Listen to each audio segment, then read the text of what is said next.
அஸ்வின்ஸ் இனிப்பு காரம் பேக்கரி மற்றும் சைவ உணவகம்.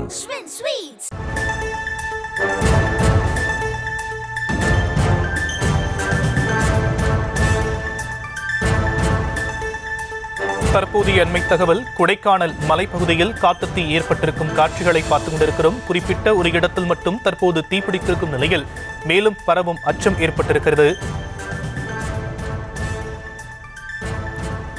கொடைக்கானல் மலைப்பகுதியில் காட்டுத்தீ ஏற்பட்டிருக்கிறது. பள்ளத்தாக்கில் தீப்பிடித்திருப்பதால் அதை அணைப்பது பெரும் சவாலாக இருப்பதாக அதிகாரிகள் தரப்பில் தெரிவிக்கப்பட்டிருக்கிறது.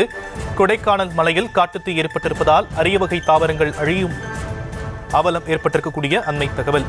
குறிப்பிட்ட ஒரு இடத்தில் மட்டும் ஏற்பட்டிருப்பதால் அதை அணைக்கும்போது சவாலாக ஏற்பட்டிருக்கக்கூடிய அண்மை தகவலை பார்த்துக் கொண்டிருக்கிறோம். விவரங்களை நம்முடைய செய்தியாளர் குறிஞ்சுவேல் வழங்க நாம் கேட்கலாம். குறிஞ்சுவேல், தீயை அணைக்கும் பணி எந்த அளவுக்கு தற்போது தொடங்கி நடைபெற்றுக் கொண்டிருக்கு?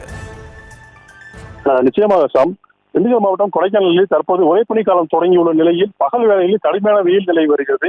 இதன் காரணமாக கொடைக்கானல் சுற்றியுள்ள வனப்பகுதிகள் மற்றும் தரிசு பட்டங்களில் உள்ள புல்வெளிகள், செடிகொடிகள் காய்ந்த நிலையில் காணப்படுகிறது. இந்த நிலையில் தற்போது கொடைக்கானல் பசுமை பள்ளத்தாக்கு அருகே சுமார் 5000 அடி ஆழமான பள்ளத்தாக்கு வனப்பகுதியில் திடீரென தீப்பற்றி எரிய தொடங்கியது. மேலும் காற்றின் வேகம் அதிகமாக இருப்பதால் பள்ளத்தாக்கு பகுதியிலிருந்து தீ மலமள என்ற பத்தியிருந்து வருகிறது. இதனால் இந்த பகுதியில் இருக்கக்கூடிய அரிய வகை மூலிகை செடிகள் மற்றும் அரிய வகை மரங்களும் எரிந்து நாசமாகி வருவதுடன் வனவிலங்குகளும் இடமாறும் சூழல் ஏற்பட்டுள்ளது. ஆழமான பள்ளத்தாக்கு வனப்பகுதி என்பதால் வனத்துறையினர் தீயை கட்டுப்படுத்த முடியாமல் திணறி வருகின்றது குறிப்பிடத்தக்கது. சாம்,